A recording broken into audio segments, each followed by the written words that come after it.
के बारे में जो है इसलिए इम्पोर्टेंट हो गया इस समय, क्योंकि हमारे पास ऑक्सीजन नहीं बची, बेड नहीं बचे, वेंटिलेटर नहीं बचे। तो हमें ये सीखना है कि हम कोरोना को पहले से कैसे पहचान लें और वहीं पर रोक लें, ताकि हमें ऑक्सीजन की ज़रूरत ना पड़े, अस्पताल की ज़रूरत ना पड़े, वेंटिलेटर की ज़रूरत ना पड़े। इसमें सबसे इम्पोर्टेंट ये समझना है कि कोरोना जब आपके शरीर में चला जाता है अंदर, उसमें शुरू के 5 दिन में हल्का बुखार रहता है, पता भी नहीं चलता, 98, 99। 5 दिन तक बहुत धीमा-धीमा बुखार रहता है। छठे दिन कोरोना आपकी घंटी बजाएगा बहुत ज़ोर से दरवाजे पे कि अब मैं आपके फेफड़ों में घुसने वाला हूँ, करना है आप कर लो। वो जो घंटी है वो बुखार छठे दिन आपका 102, 103 पहुँच जाएगा। जो हल्का बुखार था वो बहुत तेज़ बुखार हो जाएगा। जब 102, 103 बुखार हो जाए तो समझ लो कि अब ये हमारे फेफड़े में चलने वाला है, घुसने वाला है। उसी समय जैसे आग में पानी डालते हैं ना, छठे दिन उसी समय अगर हम ट्रीटमेंट इसका कर देते हैं तो ये वहीं पे रुक जाता है, आगे नहीं बढ़ता। उसके बाद ना हमें अस्पताल जाना, ना ऑक्सीजन लेनी। हो ये रहा है कि कोरोना छठे दिन घंटी बजाता है, टेम्परेचर 103 जाता है और हम इग्नोर कर देते हैं, घंटी को सुनते ही नहीं है। और 10वें दिन फेफड़ा 60%, 70% खराब हो जाता है। अभी 2 दिन पहले ओमेक्स परिवार की एक बच्ची आई, वो टेलीफोन किया तो उसकी आवाज़ भी नहीं निकल रही थी। उसका ऑक्सीजन सैचुरेशन 93 आ गया था। 93 खतरे की घंटी है। अगला स्टेप है कि ऑक्सीजन चाहिए उसको। लकीली उसको उसी समय दवाई दी, एक ऑक्सीजन भी अरेंज करी, पब्बी भाई ने उसके लिए शुगर की ये शुगर नापने वाली दवाई अरेंज करी। अब उसका 96, 97 चल रहा है, खतरे से बाहर आ गई वो, लेकिन वो थोड़ा लेट हो गई थी। तो कोशिश ये करें कि सबके सब अपने परिवार वालों को, रिश्तेदार वालों को ये समझाएं कि छठा दिन बहुत इम्पोर्टेंट है। जिस दिन हल्का बुखार आया, दिन गिनना शुरू कर दो, 5वां दिन, छठा दिन। अगर 5वें छठे दिन बुखार खत्म हो गया तो आप वैसे ही खतरे से खाली है, खतरा आया ही नहीं आपके पास, आगे बढ़े ही नहीं। और अगर 5वें छठे दिन के बाद बुखार तेज हो गया तो सोचो खतरा आ गया अब। तो 85% जो लोग हैं, 85% लोगों में 5 दिन तक हल्का बुखार आएगा बस, या 2 दिन का बुखार आएगा बस, फिर कुछ नहीं होगा। 85% लोगों में तो ये कुछ करेगा ही नहीं। 15% जो लोग बचते हैं, 15% लोग वो है जिनको ये खतरे की घंटी देता है छठे दिन। खतरे की घंटी, बुखार तेज। और उनमें और भी खतरा है जिनको शुगर है। कोरोना और शुगर दोनों एक दूसरे के दुश्मन है। शुगर बढ़ेगी तो कोरोना बहुत तेजी से बढ़ेगा। तो जैसे ही आपको हल्का कोरोना हो जाए, आप सबसे पहले काम ये करें, अपनी डाइट में से शुगर निकाल दें। चावल बंद, चपाती बंद, आलू बंद, शुगर बंद, चाय भी बिना शुगर के। 10 दिन तक बिल्कुल शुगर के हाथ ना लगाए। शुगर बढ़ेगी तो कोरोना बढ़ेगा। अब कोरोना के 2 रूप हैं। एक तो जैसे होता है कोबरा, सांप। कोबरा एक बार डंक मारता है और बस वहीं खत्म कर देता है। दूसरा है पाइथन, धीरे धीरे स्ट्रेंगुलेट करता है। तो आजकल 2 तरीके के कोरोना इंडिया में फैले हुए। छठे दिन पे बुखार 103 हुआ, 3 दिन के अंदर अंदर वो आपका 50% फेफड़ा खराब कर देगा। ये तो कोबरा वाला रूप है। 3 दिन में आपको वो 50% डैमेज कर देगा। दूसरा रूप यह है कि छठे दिन के बाद धीमे धीमे धीमे धीमे फेफड़ा खराब कर रहा है, आपको पता नहीं चलेगा। जैसे पाइथन धीरे धीरे धीरे धीरे स्ट्रेंगुलेट कर रहा है। तो छठे दिन के बाद आपको दोनों तरफ ध्यान रखना है कि अगर बुखार छठे दिन, 7वें दिन, 8वें दिन है तो सोचो ये डैमेज कर रहा है। जिनका बुखार 5 दिन के अंदर अंदर उतर गया, जैसे पब्बी का उतर गया, सुबह बात हो रही थी, जिनका 5 दिन में बुखार उतर गया वो तो बाहर हो गए इससे खतरे से, और जिनका 5 दिन के बाद बुखार चल रहा है तो धीरे धीरे ये फेफड़ों को खराब कर रहा है। तो जितने भी आपके आसपास के लोग हैं जिनको 5 दिन से ज़्यादा बुखार हो गया, उनको आप मेरे से कनेक्ट करें, और बहुत सिंपल इलाज है, एक एक 2-2 3-3 दिन की दवा में वो सब ठीक हो जाएंगे। और जिनका 102 103 पहुंच गया, उनको 1 हफ्ता 10 दिन दवाई खानी पड़ेगी बस। तो 2 रूप समझ लें, एक रूप है पाइथन वाला, एक रूप है कोबरा वाला।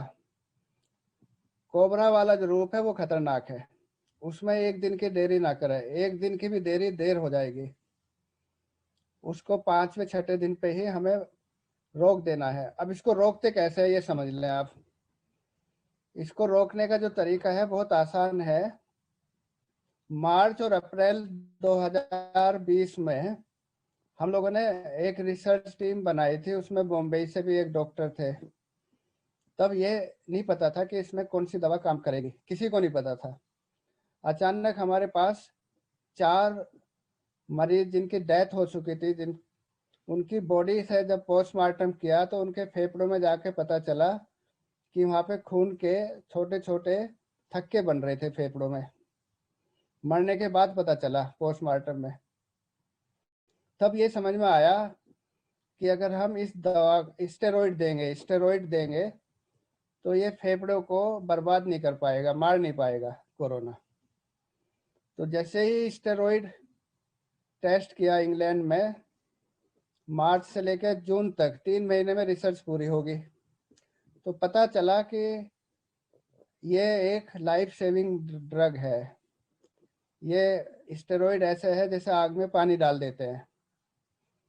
तो स्टेरॉइड और ऑक्सीजन केवल 2 ही दवा है इसकी, बाकी जो रेमडेसिविर, प्लाज्मा थेरेपी, ये सब गलत है, किसी का कोई असर नहीं होता। सब जो है मार्केट में फैलाई हुई है डॉक्टर्स के द्वारा, दवाई कंपनी के द्वारा। केवल 2 दवा है, एक स्टेरॉइड जो मेड्रोल के नाम से आती है, और दूसरा ऑक्सीजन। ऑक्सीजन पे भी ना जा पाए, हमें ये कोशिश करनी है, अगर मेड्रोल हम 6ठे दिन शुरू कर देते हैं या 7वें दिन शुरू कर देते हैं, तो मैं लिख के देता हूँ पूरी दुनिया के सामने, ना तो किसी की डेथ होगी, एक भी मरीज मर नहीं सकता, और ना उसको ऑक्सीजन की जरूरत पड़ेगी।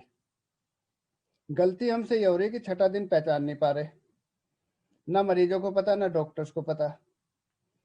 10वें दिन 12वें दिन आधे से ज्यादा फेफड़ा खराब हो गया, फिर अस्पतालों में भी जगह नहीं। अगर हम 6ठा दिन पहचान ले, 6ठे दिन मेड्रोल दे दे, मैं इसको लिख के देता हूँ, आप मेरे को कहीं भी किसी भी कोर्ट में ले जाना, ना कोई डेथ हो सकती और ना कोई ऑक्सीजन की जरूरत पड़ेगी, ना अस्पतालों की जरूरत पड़ेगी, एक छोटा सा वायरस है बस। तो हमारे सारे जो मरीज है, ईश्वर की कृपा से हमारी जो टीम काम करती है, हम 6ठे दिन पे पहचान लेते हैं, और हमारी टीम में ऐसे ऐसे मरीज है जो पहले ठीक हो चुके हैं, वो दूसरों को हेल्प कर रहे हैं। रोज 5-6 मरीजों को लेकर आते हैं हमारे पास, और टेलीफोन पे हम ठीक कर देते हैं। तो इसमें आप सब लोग भी इस चीज को सीख जाए कि 6ठा दिन सबसे इम्पोर्टेंट है जान बचाने के लिए। 6ठे 7वें दिन केवल केवल केवल मेड्रोल है स्टेरॉइड। अब स्टेरॉइड जैसे ही शुरू करते हैं, आपके ग्रुप में बहुत सारे लोग सुन रहे होंगे जिन्होंने लिया है मेड्रोल। मेड्रोल लेते ही एक तो बुखार भाग जाता है, मेड्रोल लेते ही ऑक्सीजन का सैचुरेशन बहुत अच्छा हो जाता है। वो जो बच्ची थी 3 दिन पहले आई थी, आज 97 है, 3 दिन पहले 93 था। और स्टेरॉइड लेते ही अंदर की भूख भी नॉर्मल हो जाती है। तो स्टेरॉइड लेना 6ठे 7वें दिन जरूरी है। और स्टेरॉइड कितने दिन तक लेना है और किस खुराक में लेना, ये आपको डॉक्टर्स की सलाह लेनी पड़ेगी। इसमें ज़्यादातर ये वायरस हमारे शरीर में घुसने के 10 दिन तक रहता है बस जिंदा। 10 दिन बाद अगर हमारा टेस्ट पॉजिटिव आ रहा तो वो मरा हुआ वायरस है, जिंदा नहीं है। जब ये वायरस हमारे शरीर में घुसेगा 10 दिन में हमेशा कंप्लीट मर जाएगा ये, फिर जिंदा नहीं बचता। तो ज़्यादातर इलाज हम 10 दिन तक देते हैं। कुछ लोगों में 10 दिन से ज़्यादा ज़रूरत पड़ सकती है, जिनके फेफड़े ज़्यादा खराब हो गए। 10 दिन बाद में हमारी बॉडी इसको मार के शरीर से बाहर निकाल देती है। अब इलाज को और अच्छी तरह से समझो। इसका इलाज इस तरीके से है, जैसे कि घर में 10 कमरे बने हुए और एक कमरे के छोटे से हिस्से में आग लगी। अगर उस पर उसी समय हमने 1 बाल्टी पानी डाल दिया तो आग बुझ गई, और अगर हमने देखा नहीं है तो एक कमरे से दूसरे में, उस समय बाल्टी से पानी नहीं चलता, फिर तो आपको फायर ब्रिगेड बुलानी पड़ेगी। तो सबके साथ यही हो रहा है। जितने भी कोरोना के मरीज है, छठे दिन उनको पता नहीं चलता, 10वें दिन आग इतनी फैल जाती है, फेफड़े गलने लगते हैं। तो आग में पानी डालने की जो दवा है वो है स्टेरॉइड, मेड्रोल के नाम से आती है इंडिया में। मेरी रिक्वेस्ट ये है कि 2-3 दिन में मेड्रोल जो है, मुझे जो लग रहा है वो इंडिया में ख़त्म हो जाएगी मार्केट से। ऐसा मुझे महसूस होने लगा कि जब भी अभी मैं मरीज को बोलता हूँ तो मिल ही नहीं रही कहीं पे। तो मेड्रोल सबसे सस्ती दवा है, महंगी नहीं है, 3-4 रुपए की कुल आती है गोली। तो वो जो लोग इन्फेक्टेड है वो अपने घर में संभाल के रखे इस दवा को। बस इतना मेरे से पूछ लो कितने दिन लेनी, कितनी डोज लेनी मेड्रोल। जिनको शुगर है उनकी शुगर की दवा जब तक ये इलाज चलेगा बढ़ानी पड़ेगी। अगर वो 1 गोली खा रहे तो हो सकता है उन्हें 2 गोली देनी पड़े बस। जब इलाज खत्म हो जाएगा शुगर वापस वहीं आ जाएगी जहाँ पहले थी। तो शुगर वाले को इतना जरूर ध्यान रखना है कि शुगर की दवा बढ़ानी पड़ेगी। जिनको ब्लड प्रेशर है, इसमें ब्लड प्रेशर थोड़ा बढ़ सकता है, तो ब्लड प्रेशर की दवा बहुत थोड़ी सी बढ़ानी पड़ती है बस। तो ओवरऑल जो इलाज है वो 10 दिन से लेकर 2 हफ्ते होगा ज़्यादा से ज़्यादा। छठे दिन में जिसका इलाज हो जाएगा वो खतरे से खाली, उसको खतरा नहीं आएगा बिल्कुल भी। जो जितना देर से आएगा, जो जितना लेट आएगा, उसका खतरा उतना ही ज़्यादा है। ओमेक्स परिवार से जो मेरे पास आए, पब्बी भाई जानते हैं, इन्होंने मेरे को रिफ़र किया, लुधियाना में थे। उनको 84 आ गया ऑक्सीजन सेचुरेशन। 93 रेड लाइन होती है कि 93 से नीचे जाओ तो तुरंत ऑक्सीजन लगा लो। और उन भाई को 84 था। उनके घर पे फ़ोन किया, कह रहे मैं सांस तो सही ले रहा हूँ। मैं उनको कह रहा हूँ कि आप सांस सही ले रहे हैं लेकिन अंदर की स्थिति बहुत ख़राब है, तुरंत हॉस्पिटल जाओ, तुरंत जाओ, इसी समय जाओ। फिर मैंने पब्बी भाई को फ़ोन किया कि उनका 64% फेफड़ा ख़राब है, तुरंत उनको हॉस्पिटल किसी भी तरह भेज दो, ऑक्सीजन की ज़रूरत है। पब्बी भाई ने उनको फ़ोन करके ज़बरदस्ती एडमिट कराया इमरजेंसी में, और वो 1 हफ्ते में ठीक हो गए। अगर वो उस रात लेट हो जाते, फिर दुनिया की कोई ताकत नहीं थी उनको बचा पाती। तो इसमें मेन इम्पोर्टेंट ये है कि ट्रेन आपकी छूट गई पर छूट गई बस। ट्रेन को छूटने मत दो, जाने मत दो। ऑक्सीजन सेचुरेशन अगर आपका 93 से नीचे है तो आप डेंजर लाइन से, पानी ऊपर चला गया बाढ़ का जैसे होता है ना, आप खतरे में आ गए। 93 से नीचे मत आने दो। 93 से ऊपर रखने के लिए उपाय यह है कि समय पे मेट्रोल शुरू कर दो। इसमें जो सवाल यह है कि इतनी सारी डेथ क्यों हो रही, क्योंकि मरीजों को ये पता ही नहीं है कि हमारा दिन कौन सा है। मरीजों को ये पता ही नहीं कि हमारे फेफड़ों में पहुंच गया नहीं पहुंच गया। मरीजों को ये पता ही नहीं है कि फेफड़ों में पहुंच गया तो कितना फेफड़ा खराब हो गया हमारा। मरीजों को ये पता ही नहीं है कि दवा कौन सी लेनी है। सारे के सारे डॉक्टर्स ने 15-15 लिस्ट बना दी दवाइयों की, और वो दवाइयाँ एक डॉक्टर दूसरे को कट एंड पेस्ट चल रहा। वो नर्सों को पकड़ा देते हैं, डॉक्टर मरीज के पास भी नहीं आता, टेलीफोन किया, नर्स ने वो दवाई दे दी। अब उनमें एक भी दवा काम की नहीं है, उनसे पेट और खराब हो रहा है, किडनी खराब हो रही। तो इसमें क्या हो गया कि अंधविश्वास सबसे तेजी से फैलता है। अंधविश्वास में ये रेमडेसिविर जो है दुनिया में बंद है दवा, WHO ने कह दिया इसको नहीं दे सकते, लिख के दे दिया सितंबर 2020 में। और हमारे इंडिया में इसका 1-1 लाख में ब्लैक हो रही, जिसका कोई फायदा नहीं है।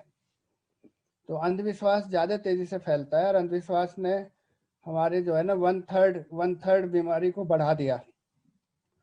इतने मरीज अस्पतालों में ना होते अगर ये अंधविश्वास ना होता। अब 2-3 दिन से मैंने देखा कि डॉक्टर्स की टीम सब आके अखबारों में बता रहे हैं कि भाई ये रेमडेसिविर का कोई फ़ायदा नहीं है, लेकिन अब अंधविश्वास इतना फैल गया, उसको दूर करने में बहुत मेहनत करनी पड़ेगी। तो सबसे पहले तो मैं चाहता हूँ कि ओमैक्स परिवार के हर एक इंसान को मैं अपने परिवार का हिस्सा समझ के रात के 12 बजे 2 बजे किसी भी समय मुझे फ़ोन करें। और पब्बी भाई और हम मिलकर पिछली बार भी वेव में हमने काम किया था, इस बार भी कर रहे हैं। तो किसी भी ओमैक्स परिवार के किसी भी इंसान को किसी भी समय जरा सी भी प्रॉब्लम हो, उनके परिवार को हो, तुरंत मुझे फ़ोन कर ले। आगे मैं आपके सवालों के जवाब दे दूं तो उससे और क्लियर हो जाएगा। सवाल आए हुए हैं इसमें। हाँ एक बताएं। है, कैन कोरोना वायरस री infect the patient after earlier infection and recovery? Yes, after 6 month आराम से। जो एंटीबॉडी बनती है 6 महीने बाद खत्म हो सकती है, कुछ लोगों में 1 साल तक चलती है। तो आप ये ना सोचो कि आपको एक बार कोरोना हो गया पूरी जिंदगी दोबारा नहीं होगा, ऐसा नहीं है। 6 महीने 1 साल बच सकते हैं बस आप। सर एक और क्वेश्चन है, somebody who is infected and positive after recovery, how many days he she can get vaccinated? Yes, आप उसको ना, क्योंकि जैसे वो इन्फेक्टेड हुआ उसकी बॉडी में ऑलरेडी एंटीबॉडी तो बन गई, तो आपको वैक्सीनेशन अगर 3 महीने बाद ले लें, 8 हफ्ते बाद, 12 हफ्ते बाद, वो बेटर है, क्योंकि वो तो 3-4 महीने तो ऑलरेडी एंटीबॉडी है आपकी। Fever is the only symptom. Very good. जो इसके सिम्टम्स है 90% लोगों में होंगे सिम्टम्स। फीवर होगा हल्का, गले में खराश हो सकती है, उसके साथ में शरीर में दर्द हो सकता है और टेस्ट चला जा सकता है। कुछ लोगों में जो टेस्ट होता है ना खाने का, वही नहीं पता चलता। कुछ लोगों में स्मेल नहीं पता चलेगी। ये सिम्टम्स ज़्यादातर है। और बच्चों में जो 20 साल से कम है, 17 साल से कम है, उनमें डायरिया होगा, पेट में उल्टियाँ होगी और स्किन के ऊपर रैश आ जाएंगे, लाल लाल धब्बे आ जाएंगे स्किन पे। और बच्चों में हेडेक बहुत होगा। तो बच्चों के सिम्टम्स अलग है, बड़ों के अलग है। बड़ों में बुखार और गले में खराश, सोर थ्रोट, उसके साथ साथ शरीर में टूटापन, कमजोरी, हेडेक, ये सिम्टम्स है बड़ों के। लेकिन बड़ों में 2 चीज़ें कई बार मिल जाती है कि स्वाद टेस्ट चला जाता है या स्मेल चली जाती है। So एक और क्वेश्चन है, how much mg of Medrol one should use? How much mg of Medrol. Milligram? Okay, जी देखो हाँ, 32 मिलीग्राम तो लोवेस्ट डोज है। 32 मिलीग्राम लोवेस्ट है, इससे कम तो ये काम करती नहीं है ज़्यादातर। अभी मेरे पास बहुत सारे मरीजों के ऐसे आ रहे हैं कि वो 4-4 मिलीग्राम दे रखी है डॉक्टर्स ने, तो वो तो दो या ना दो, उसका कोई फ़ायदा नहीं है। उसके बाद आगे जो हम बढ़ाते हैं, इस पे बढ़ाते हैं कि कितने % फेफड़ा आपका काम कर रहा है। अगर आपका 50% फेफड़ा चला गया, काम नहीं कर रहा, तो हम मेड्रोल को 1 मिलीग्राम से 2 मिलीग्राम पर केजी बॉडी वेट, 100 किलोग्राम का आदमी है तो उसको 200 मिलीग्राम तक जा सकते हैं आराम से। इसको ना बेस्ट ये है कि आप इस समय मेरे को फ़ोन कर ले, तो मैं आपको कैलकुलेट करके बता दूंगा आपको कितनी लेनी है। अभी ओमेक्स परिवार के कई बंदे ऐसे हैं जिनका एक का 48% फेफड़ा अफेक्टेड है, एक का 60% है, 3-4 का 50 के आसपास है, सारे ठीक रिकवर हो रहे हैं। मुकेश भाई ने लखनऊ से कई लोगों की हेल्प करी है और उनके सारे के सारे ठीक हो रहे हैं। बस उनको एक चार्ट बना के हम दे देते हैं कि ऑक्सीजन सैचुरेशन नापते रहो और अपना टेम्परेचर नापते रहो और दवाई सुबह दोपहर शाम ऐसे लेते रहो। वो ऐसे ही करते रहते हैं, अपने आप ठीक होते रहते हैं। ऊपर से रोहतास जी का जो संत प्रवृत्ति है ना, वो उनको हेल्प करती है। ओमैक्स के नाम से सबका ठीक होता चला जा रहा है, किसी का एक का भी इलाज खराब नहीं हुआ अभी तक। डॉक्टर साहब एक और क्वेश्चन है, sir can you please recommend any medicine for precautions we can take? Yes, some of the doctors are advising Zincovit और daily basis as no no precaution. No, सबसे अच्छा जो अभी आया, अभी 1 हफ्ते पहले ये रिसर्च पाई गई कि जो लोग एस्थमा के लिए इनहेलर लेते थे ना, एस्थमा आपने देखा होगा कि इनहेलर लेते हैं वो पंप से, एस्थमा के लिए जो स्टेरॉइड इनहेलर है वो जो लोग लेते रहे थे, अब ये देखा गया कि वो लोग अस्पतालों में कम भर्ती हुए जब कोरोना हुआ। तो उसमें देखा गया कि जो लोग इनहेलर ले रहे हैं उसमें ये प्रोटेक्ट करता है। अगर आप हल्का सा बुखार आए तो तुरंत स्टेरॉइड इनहेलर लेना शुरू कर दो, और मैं सबको ग्रुप में भी डाल दिया आज। ये सबसे अच्छा है, सबसे अच्छा है ये इस समय, और ये रिसर्च अभी लैंडसेट में पब्लिश होगी। पूरे परिवार के मेंबर्स को भी दे सकते हैं। आपके परिवार में किसी एक को हो गया, सबके सब मेंबर्स को ये इनहेलर दे दो। उसमें माइक्रोग्राम में जाता है, 1 ग्राम नहीं, उसका भी माइक्रोग्राम, इतना कम इनहेलर से फेफड़ों में जाएगा। स्टेरॉइड फेफड़ों को मजबूत रखता है फेफड़ों को ताकतवर रखता है। तो जो लोग इनहेलर ले रहे हैं उनको तो कोरोना ने फेफड़ा अफेक्ट किया नहीं, कम किया, बहुत कम किया। तो सबसे जो प्रोटेक्ट करने के लिए जिंक या विटामिन सी, इनका रोल इतना नहीं है जितना इसका है। स्टेरॉइड का इनहेलर आप सब लोग खरीद लें, और उसमें 200 खुराक आती है माइक्रोग्राम की। 200 खुराक में 3-3 परिवार का काम चल जाएगा। सुबह 1 पफ, दोपहर शाम को 1 पफ ले लो बस। डॉक्टर साहब, कोविड नहीं टेस्ट किया तो मेट्रोल ले सकते हैं क्या? अच्छा, ये जो कोविड टेस्ट है ना, ये अब इतना खराब हो चुका, हो सकता है 1-2 साल बाद में इस पे कोई रिलाई भी ना करे, क्योंकि कोविड टेस्ट जो स्वाब से होता है, ये ऐसा तो होता नहीं ब्लड से होता हो। अब जो आपने कॉटन लिया, कॉटन को आप टॉन्सिल तक ले जाते हैं, टॉन्सिल ले जाने में मरीज को यही नहीं पता टॉन्सिल है कहाँ पे। वो मरीज को पकड़ा देते हैं कि अपने टॉन्सिल को टच करके इसको ले आओ वापस। तो इसकी टेक्निक इतनी खराब है, जो अगर ट्रेंड नहीं है इसका टेस्ट करने वाला, जिसको प्रॉपर करना नहीं आता, आपको कोविड होगा, रिजल्ट नेगेटिव आ जाएंगे। ऐसे बहुत सारे केस आ रहे हैं कि कोरोना नेगेटिव आया था और उसकी डेथ होगी, कि कोरोना उसको था, ये टेस्ट पकड़ नहीं पा रहे ज़्यादा। सबसे अच्छा ये है जो हम बता रहे हैं कि बुखार आया 5 दिन तक उसको मॉनिटर करो, छठे दिन अगर 102 हो गया, 102 होते ही मैं तो मेड्रोल शुरू कर देता हूँ, क्योंकि कोरोना का टेस्ट कराएंगे 3 दिन बाद रिजल्ट आएंगे, जब तक रिजल्ट आएगा आधा फेफड़ा वैसे ही चला जाएगा। अभी दिल्ली में डीसीपी है मेरे दोस्त, उनकी वाइफ को, वो हमारी टीम में काम भी करती थी, सब पता भी था उसको, 102 बुखार आया, कल कल आया था शायद 102 बुखार, और उसने ये कहती रही मेरे को 3रा दिन है। अक्सर हम बुखार इतना कम होता है ना, गिनने में गलती कर देते हैं। आज सीटी स्कैन कराया तो 40% फेफड़ा अफेक्टेड था। अब अगर स्वाब वो आज कराती, अपना टेस्ट कराती, 3 दिन बाद आता, तब तक सारा ही फेफड़ा खराब हो जाता। तो टेस्ट के ऊपर आप पूरी तरह डिपेंड ना रहे, और इस चीज को भी मत खुश होना कि मेरा टेस्ट नेगेटिव आ गया, क्योंकि नेगेटिव वो इसलिए आ रहा जो टेस्ट आपका कर रहा है उसे करना ही नहीं आता, स्वाब लेना ही नहीं आता। और जो मरीज को ही पकड़ा देते हैं तुम खुद कर लो, वो तो बिल्कुल ही खराब रिजल्ट आएंगे। सबसे अच्छा यह है कि सिम्टम्स पे ध्यान दो, और ऑक्सीजन सैचुरेशन अपना नापते रहो घर पे ही। 5 दिन से ज्यादा सिम्टम्स जा रहे हैं तो एकदम से ले लो मेड्रोल। 5 दिन से सिम्टम्स आगे बढ़े, मेड्रोल ले लो।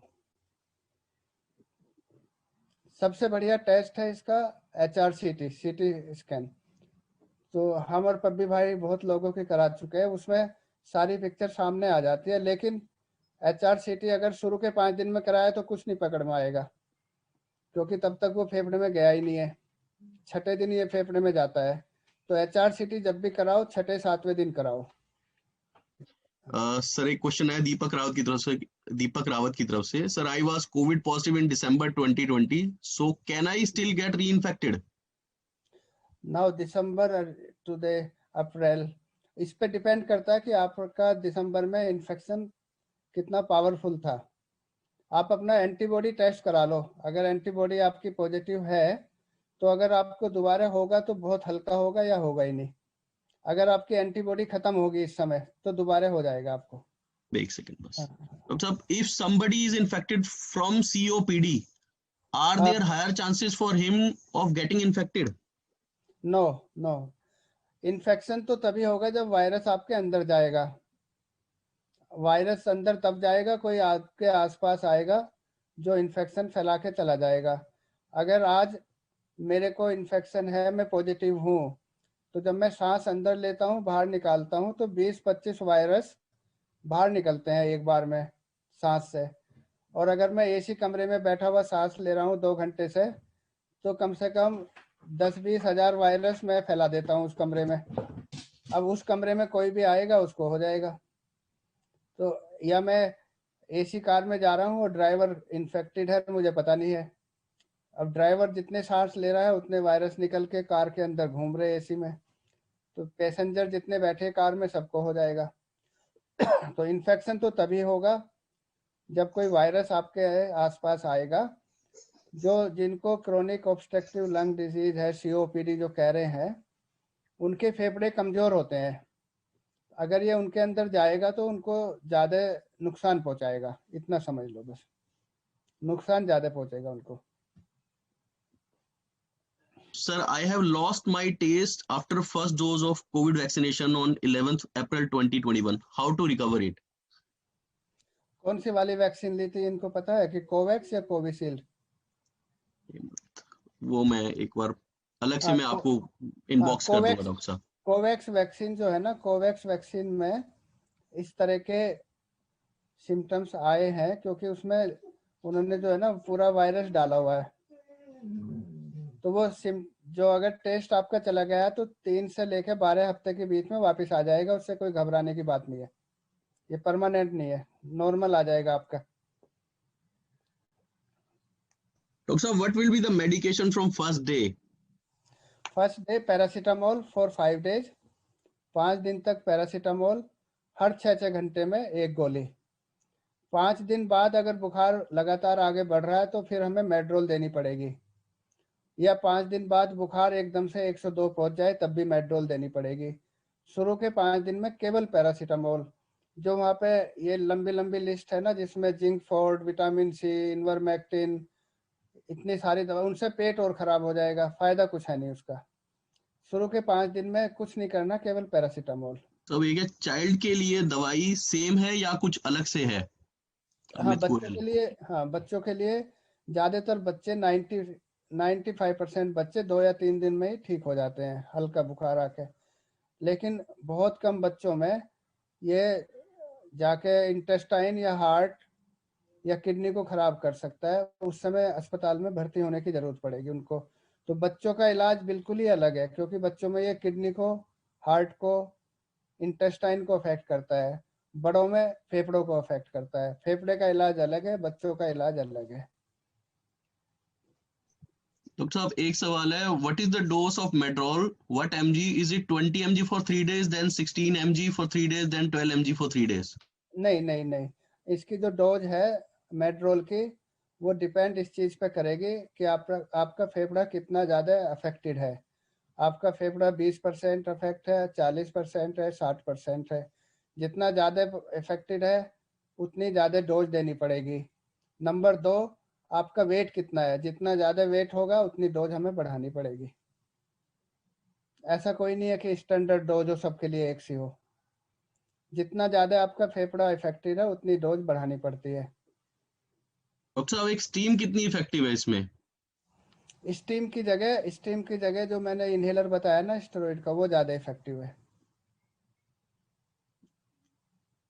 स्टीम से जो है सांस की नलियाँ खुलती है, लेकिन ये स्टेरॉइड इनहेलर जो है ना सांस की नलियों में जो सूजन है जरा सी भी वो दूर कर देता है।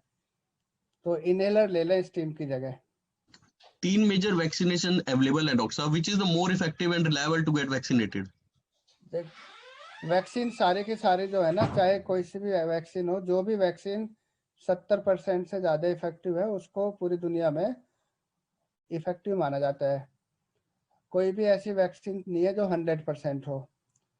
लेकिन अगर 90% भी हम बच जाए, 80% भी बच जाए इन्फेक्शन से तो ठीक है। इसमें जो कोविशील्ड है, कोविशील्ड में फ़ायदा यह है कि इसको जो टेस्ट किया गया है वो हर तरह के इंसान में किया, अफ्रीका में भी, यूरोप में भी, अमेरिका में भी, इंडिया में भी। तो वो हर तरह के इंसान में जब टेस्ट कर लेते हैं ये पता चल जाता है कि सब में इफेक्टिव है और सब में कोई साइड इफेक्ट नहीं है। जो हमारी कोवैक्स है, कोवैक्स इंडिया में टेस्ट हुई है केवल अभी तक, बाहर के देशों में अभी टेस्ट नहीं हुई है, लेकिन इंडिया में ही हमें यूज करना है इसका, तो उसमें कोई बुराई नहीं है। टेस्ट कर ली हमने, यहाँ पे काम कर रही है अच्छी तरीके से। तीसरी जो वैक्सीन है ये रशिया वाली आ रही है, वो इन दोनों से भी अच्छी है एक चीज में कि उसमें पहली डोज दे रहे हैं दूसरी, दूसरी डोज दे रहे हैं दूसरी, तो उससे क्या है कि आपका ना एंटीबॉडी लेवल भी ज़्यादा होता है और ब्रॉड होता है। तो तीनों ही वैक्सीन जिसको जो मिल जाए तुरंत ले लो। मेरे को जो लगता है इनमें तीनों में ज़्यादा अंतर नहीं है बहुत ज़्यादा, लेकिन रशिया वाली वैक्सीन का हो सकता है आने वाले समय में इसका एक रूप ऐसा आ जाए कि 1 साल बाद फिर एक इंजेक्शन ले लो, 2 साल के लिए आप इम्यून हो गए।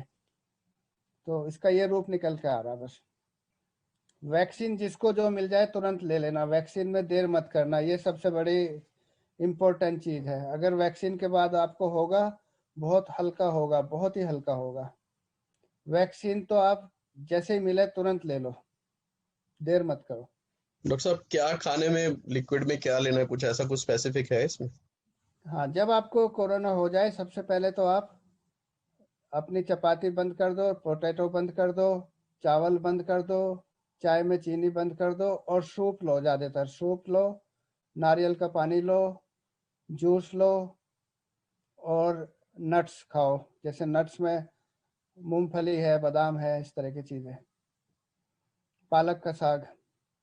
सबसे इम्पोर्टेंट 3 चीज़ें याद रखो। एक तो इन्हेलर यूज करना जो मैं बता रहा हूँ, दूसरा ये कि आधे घंटे एक्सरसाइज, जो आप जिंक फोर्ट कह रहे हैं विटामिन सी, उनसे अच्छा है कि आधे घंटे एक्सरसाइज, चाहे वॉक कर लो आधे घंटे डेली, वो आपके इम्यूनिटी को पावरफुल रखेगा।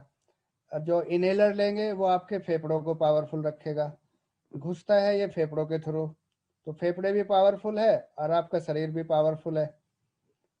दोनों चीज़ें बहुत ही आसान है रोकने के लिए आगे से। और तीसरा वैक्सीन, जिसने वैक्सीन ले लिया 90% सेफ हो गया, और जो डेली आधे घंटे एक्सरसाइज कर रहा है वो 95% सेफ हो गया।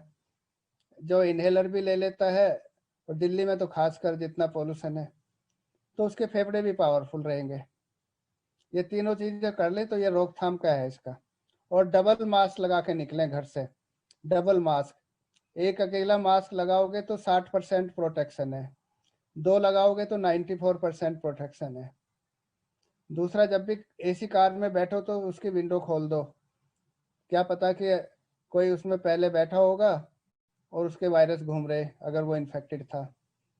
घर में एसी रूम में आप सो रहे हो और अगर आप इन्फेक्टेड हो गए तो उस रूम में किसी और को मत आने दो, जो भी आएगा उसको वायरस लग जाएगा। तो सबसे ज़्यादा ये एसी रूम से फैलता है। एसी रूम में हम हवा को अंदर अंदर फैलाते रहते हैं। रात भर में कोई भी आदमी इन्फेक्टेड है वो कम से कम 1 लाख वायरस निकाल देता है सांस के थ्रू।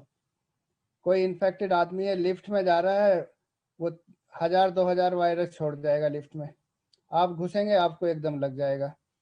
तो जब भी आप घर से बाहर रहे, डबल मास्क, लिफ्ट में सावधानी रखें, एसी कार में सावधानी रखें, और घर में एसी में रहे तो एसी की हवा को वेंटिलेट करके रखें। और जब आपको हो जाए तो 10 दिन तक आइसोलेट कर लो ताकि दूसरे लोग बच जाए आपसे। 10 दिन बाद में ये वायरस मर जाता है, फिर कुछ नहीं करता। डॉक्टर साहब after recovery how many days we should apart from the family? 10 दिन बाद तो ये वायरस खत्म हो गया, 10 दिन बाद तो अपनी फैमिली के पास आ जाओ आराम से। और immediately after vaccination does immunity go weak doctor साहब? नो नो, 45 दिन बाद, पहले इंजेक्शन के, पहली डोज के और दूसरी डोज लगना, टोटल मिला के 45 दिन इम्यूनिटी पूरी हो जाएगी। पहली डोज के बाद सोचो कि आपको 20% 30% इम्यूनिटी बढ़ेगी। दूसरी डोज के बाद में 80 से 90% बढ़ जाएगी। तो आज अगर आपको दूसरी डोज आज लगी है तो आज के 10 दिन बाद पूरी तरह आप इम्यून हो जाएंगे। पहली डोज आपको लगी, दूसरी लगी 4 हफ्ते बाद, 4 हफ्ते के 10 दिन बाद जाके पूरी तरह इम्यून हो जाएंगे। ठीक है डॉक्टर साहब, sir, can the virus be defeated before reaching up to the lungs? Virus को डिफीट करने का एक ही रास्ता, उसको अंदर मत घुसने दें। अंदर ना घुसने के लिए मास्क लगा के रखें। अगर ये एक बार अंदर घुस गया फिर कुछ नहीं कर सकते आप। फिर वायरस को मारने की अभी तक कोई दवा बनी नहीं है पूरी दुनिया में। वायरस आपके शरीर के अंदर चला गया फिर नहीं मार सकते उसको, घुसने से ही रोक सकते हैं बस। कोई दवा मारने की नहीं बनी। जब हमारी बॉडी में जाता है तो हमारी बॉडी की एंटीबॉडी बनती है, वो मारती है इसको, बाकी कोई दवा नहीं मार सकती इसको। तो इसलिए इसको घुसने से रोक दो। 2 मीटर की दूरी, डबल मास्क और वैक्सीन, इससे प्रोटेक्ट कर लो अपने को। एक आया कि मुझे परसों 100.7 टेम्परेचर था, मेडिसिन लेने के बाद उतर गया था। हम्म उसके बाद कल सुबह फिर 100.5 टेम्परेचर था, मेडिसिन लेने के बाद पूरे दिन नहीं आया था। हम्म आज डे में फिर 99.7 टेम्परेचर था, मेडिसिन लेने के बाद उतर गया। फिर गले में खराश है, क्या करना चाहिए? टेस्ट करवाना है सर या अभी नहीं? देखो, अगर ये दिल्ली के आसपास रह रहे तो कोरोना के सिम्टम्स है ये। नंबर 2, जैसे मैंने कहा ना 5 दिन तक ये पैरासीटामोल लेते रहे। आज इनका लग रहा है कि तीसरा दिन है या चौथा आज। कल अगर इनका फीवर कंटिन्यू रहता है या फीवर 102 पहुंच जाता है तो फिर मेडोल शुरू कर दे। टेस्ट करा लो, कराओ या ना कराओ टेस्ट, लेकिन इलाज इसका वही है। फिर टेस्ट कराने में 3 दिन और लगेंगे, उससे अच्छा तो यह है कि छठे दिन 7वें दिन HRCT करा लो। ठीक है।